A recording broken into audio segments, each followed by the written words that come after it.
olhar curioso de um apicultor descobre lições de ética e respeito ao meio ambiente na Organização Social das Abelhas. O estudioso Mauro Frederico Demarque pesquisa há 10 anos a sociedade fascinante dos insetos que produzem o doce mel. O grande aprendizado para os seres humanos está na relação das abelhas com os recursos naturais.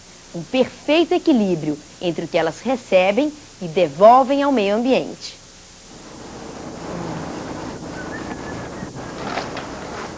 O Centro de Apicultura Tropical em Pindamonhangaba, interior de São Paulo, é um grande laboratório ao ar livre. Aqui é possível observar o comportamento das abelhas. Desde a antiguidade, este inseto desperta curiosidade pela organização social. As abelhas estão entre os bichos mais produtivos e úteis ao homem. Além do mel, da cera, da própolis e da geleia real, elas têm uma importante lição a nos oferecer: o seu próprio estilo de vida. O escritor Mauro Frederico Demarque acompanha a equipe do Repórter Eco na busca do exemplo oferecido pelas abelhas. Neto de um apicultor italiano que viveu no início do século, Mauro tem no sangue a admiração pelas abelhas. Dedicou um de seus livros ao inseto depois de 10 anos de estudos como apicultor. Dependendo do tamanho da colmeia, um enxame pode ter entre 10 mil e 200 mil abelhas. Elas formam uma comunidade equilibrada, que tem basicamente 3 personagens principais: a fértil abelha rainha, os zangões e as operárias. Cada integrante desempenha um papel bem definido.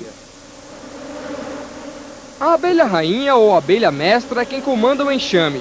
A líder do grupo cresceu numa célula especial, a realeira, e desde larva até o fim da vida é a única alimentada exclusivamente com geleia real. A rainha é responsável pela reprodução do enxame. Chega a pôr 2.000 ovos por dia. Os zangões, maiores que as abelhas comuns, comem muito e não trabalham. A função deles é fecundar a rainha, uma tarefa arriscada, já que depois da cópula eles morrem. Mas as estrelas da sociedade são as abelhas operárias. Elas são responsáveis pela manutenção e sobrevivência do enxame. Tem vida curta. Enquanto a rainha vive até 5 anos, as operárias duram apenas 48 dias. Um período aproveitado ao máximo em todas as idades. Logo que endurecem a cartilagem 3 dias depois de nascer, começam a trabalhar, justamente para manter uma das maiores qualidades do inseto: o zelo pela limpeza. A partir daí, ela passa a fazer a limpeza da colmeia. Então ela vai se encarregar de todo o corpo estranho que houver dentro da colmeia. Um cisco, uma folha que entrou com o vento, ou então uma abelha morta que morreu lá dentro. Qualquer coisa relacionada com a limpeza, a abelha, nessa fase da vida, ela vai executar. Logo depois, as abelhas passam a alimentar todas as que estão para nascer. A rainha recebe comida na boca. A próxima tarefa é a fabricação de cera, que vai servir para fazer os favos e lacrar a colmeia. Cumpridas essas etapas, já adultas, elas saem a campo concentradas no dever.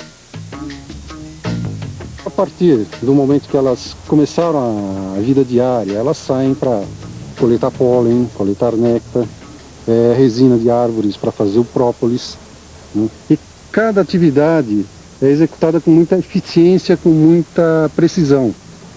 Elas não desviam o caminho para fazer outro tipo de coisa. Por exemplo, para cada quilo de mel é preciso de 500 mil a 2 milhões de flores. Então é um trabalho muito intenso, que precisa ser feito com muita precisão. O ciclo produtivo se encerra com a vigilância, e são exatamente as guardiãs que nos dão mais trabalho durante a reportagem. Elas têm a missão de dificultar a aproximação de qualquer ser estranho. O nosso entrevistado não escapou. Jeitinho brasileiro. Pousou, né? Só o respeito mútuo e o espírito de colaboração e solidariedade garantem o convívio harmônico dos insetos num espaço tão pequeno. Colmeias tamanho padrão abrigam no mínimo 40 mil abelhas. É uma família, cada membro daquela família é inteiramente dedicado ao bem comum da família. Ela cada abelha que executa uma tarefa, ela não tem inveja da outra. Ela não vai trabalhar menos para comer mais. Ela vai trabalhar exatamente aquilo que ela precisa trabalhar dentro da sua idade. Ela vai se dedicar inteiramente para o bem comum. As abelhas interagem de forma harmoniosa com o meio ambiente. A abelha, ela retira da planta o néctar, o pólen, a resina. E ela entrega para a natureza a polinização sem a qual os frutos não sairiam perfeitos. Não haveria uma reprodução perfeita das espécies. O modo de vida das abelhas servia de inspiração para os gregos da antiguidade que queriam ocupar um cargo público. Hoje ainda servem de referência para muitas das atividades do ser humano. Esse exemplo da vida da abelha, de um trabalho eficiente, um trabalho de retribuição, isso é muito produtivo. Então essa diferença entre o homem e a abelha, só explora e não retorna para a natureza algo. Se nós fizéssemos uma coisa contrária, bem pensada, bem trabalhada, nós teríamos muito mais produção e teríamos uma vida melhor.